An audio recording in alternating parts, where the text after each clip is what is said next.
बिस्मिल्लाहिर्रहमानिर्रहीम। The blank page official में आपको खुशामदीद कहते हैं। अगर आप नए हैं इस चैनल पर तो सब्सक्राइब ज़रूर करिएगा और बेल आइकन को प्रेस करना ना भूलिएगा। आपने मुझे अक्सर यहाँ ब्रॉडर व्यू में कश्मीर के हवाले से, आर्टिकल 370 के हवाले से और 2019 के जो इलेक्शंस हुए थे इंडिया के अंदर, इसके हवाले से कई मरतबा बात करते हुए सुना है। और मेरा नैरेटिव ये रहा है हमेशा से लेकर के वो जो 2019 वाले हमले थे, वो जो सर्जिकल स्ट्राइक्स हुए थे, वो वेल प्लान्ड थे, प्री प्लान्ड थे और ड्रामा था। मोदी के लिए इलेक्शंस जितवाने के लिए एयरफोर्स को यूज़ किया गया था, आर्मी को यूज़ किया गया था, पूरे सिस्टम को यूज़ किया गया था और ड्रामा क्रिएट किया गया था। इंडिया ने कोई सर्जिकल स्ट्राइक्स पाकिस्तान के अंदर उस तरह से नहीं किए थे। मतलब इनके जहाज़ों ने एयर स्पेस ज़रूर वायोलेट की थी, लेकिन पे लोड जंगल में फेंक के आए थे। पाकिस्तान जो बात करता है बिल्कुल ठीक बात करता है। जंगल में इंडिया ने पेलोड गिराए थे क्योंकि इंडिया की इंटेंशन लड़ना थी ही नहीं। इंडिया लड़ना नहीं चाहता था, इंडिया सिर्फ एक माहौल क्रिएट करना चाहता था, लड़ाई का माहौल और विक्ट्री की फॉल्स परसेप्शन क्रिएट करना चाहता था ताकि उसको बेस बना के मोदी के लिए इलेक्शन जीता जा सके। ये मेरा यहाँ पर नुक्ता नज़र है और मैं पाकिस्तान के नुक्ता नज़र से सहमत रहा हूँ, मैं एग्री करता रहा हूँ क्योंकि उसके अंदर वजन महसूस होता है, लॉजिक महसूस होती है। ग्राउंड पे कुछ भी नहीं था। जहाँ पर कहा जा रहा था ना सर्जिकल स्ट्राइक्स हुए, वहाँ पर कुछ भी नहीं था। किसी किस्म के सर्जिकल स्ट्राइक का नामो निशान नजर नहीं आ रहा था। तो ये एक फॉल्स किस्म का परसेप्शन क्रिएट किया गया था और उसको फिर दुरुस्त बनाने के लिए ये जो चाय वाले पायलट थे इंडिया के, अभिनंदन साहब, उनको वीर चक्रा भी दिया गया था। मतलब एक झूठ को छुपाने के लिए मजीद झूठ बोलने पड़ते हैं, ऐसे ही फजूल में वीर चक्रा दे दिया ताकि लोग समझें कि इन्होंने वाकई को कारनामा किया है। अब मैं यहाँ पर जब भी बातें करता रहता हूँ, ये हमेशा क्रेडिबल रेफरेंसेस भी देता रहता हूँ, लेकिन उसके बावजूद भी भक्त हजरात नहीं मानते। वो कहते हैं दिस इज अ प्रोपेगेंडा।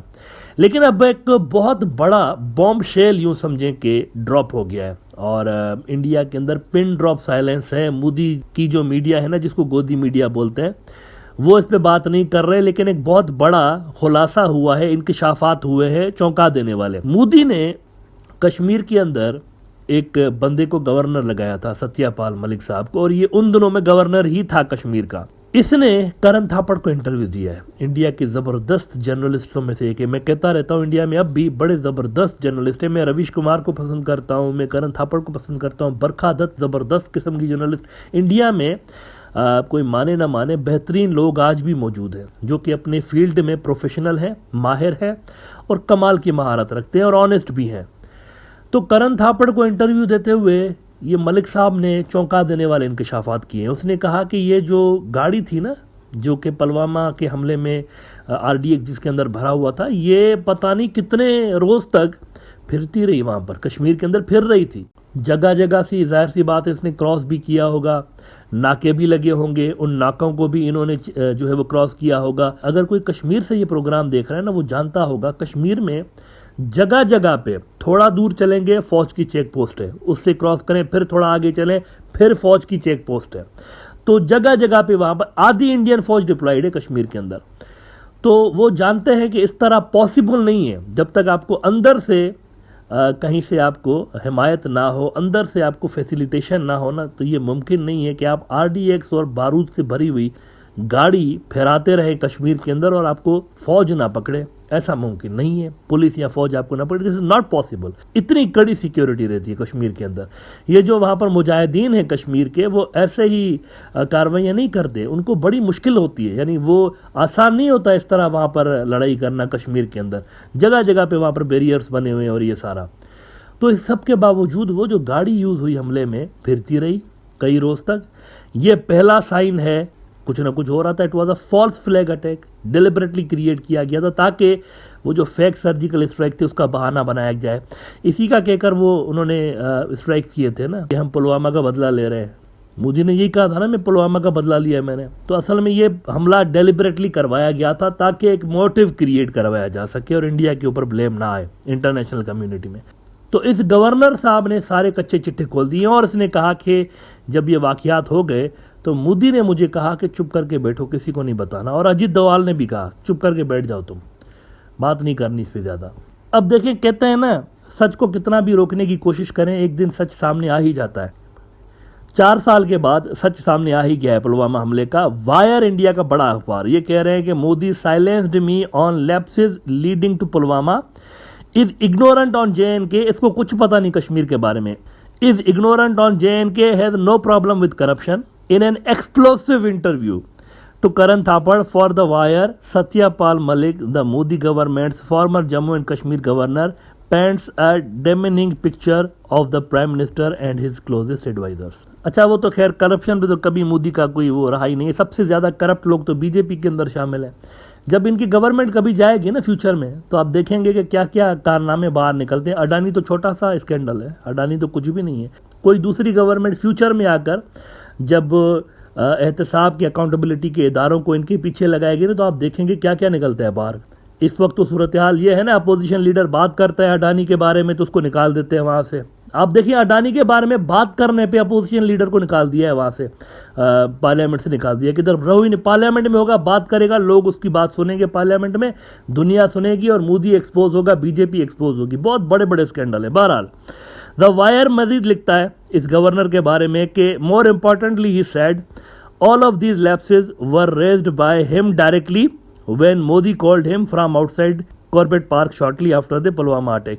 यानी वो कहते हैं मैंने बात की मोदी से, मैंने ये सारी बातें की कि ये देखें सिक्योरिटी कितनी यहाँ पर जो है वो नाकिस किस्म की है, इतने फॉल्ट सिक्योरिटी के अंदर, इतनी मिस्टेक्स, इतने ज़्यादा ब्लंडर. तो उस पर दवायर कहता है कि he said the Prime Minister told him to keep quiet about this and not tell anyone. Separately, Malik said that NSA Ajit Doval also told him to keep quiet and not talk about it.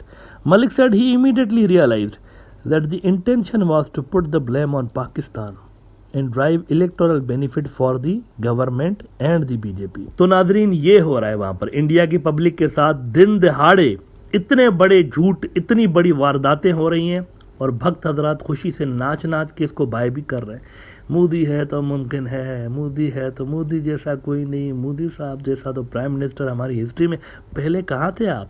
Modi साहब आप पहले हमें क्यों नहीं मिले? पहले मिल जाते. धोखे दिए गए. पिछले 9 साल से इंडिया के पब्लिक को धोखे ही दिए जा रहे हैं. और चूंकि मोदी साहब अब मीडिया को कंट्रोल करना सीख गए. पहले उनका एक पुराना इंटरव्यू था ना BBC वालों के साथ कि मुझे सिर्फ एक ही अफसोस होता है कि मुझे मीडिया मैनेज करना नहीं आता. तो इतने साल में उन्होंने कम से कम मीडिया मैनेज करना सीख लिया और तबाही फेर दी इंडियन मीडिया की. Let me tell you the facts.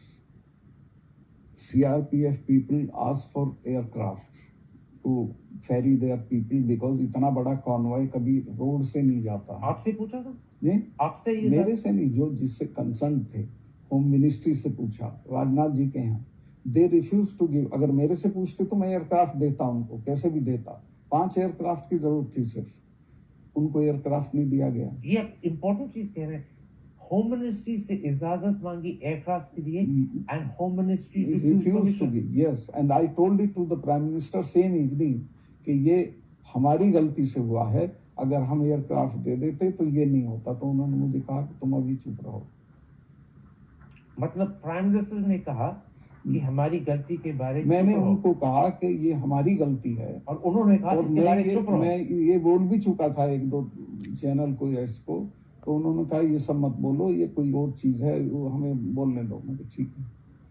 This is again very important. जब आपने प्रधानमंत्री साहब को उसी रात कहा था कि हमारी गलती के कारण हुआ कि इन्होंने एयरक्राफ्ट मांगे थे, आपकी होम मिनिस्ट्री ने इजाजत नहीं दी और प्राइम मिनिस्टर कहा इसके बारे चुप रहो. In other words, don't let people know we made a mistake. Doval ने भी मुझे कहा कि ये मत बोलिए, आप चुप रहिए. किसने कहा आपको? डोभाल, अजीत डोभाल. उन्होंने भी कहा.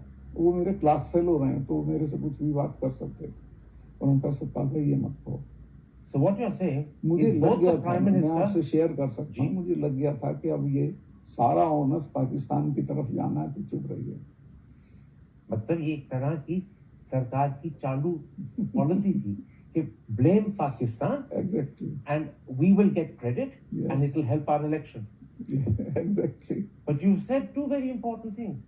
The Prime Minister knew because you had told him कि हमारी गलती के कारण हुआ. मुझे बिल्कुल याद है. He was in national Corbett park, अपना शूटिंग करा रहे थे. वहाँ फोन नहीं होता है, वहाँ से बाहर निकल के ढाबे से उन्होंने मुझे फोन किया. सतपाल क्या हुआ? मैं साहब ऐसा ऐसा हुआ, मैं तो बहुत दुखी हूँ, ये सिर्फ हमारी गलती से हुआ, अगर हम एयरक्राफ्ट दे देते तो ये नहीं होता. तो उन्होंने कहा कि इस पर चुप रह गया.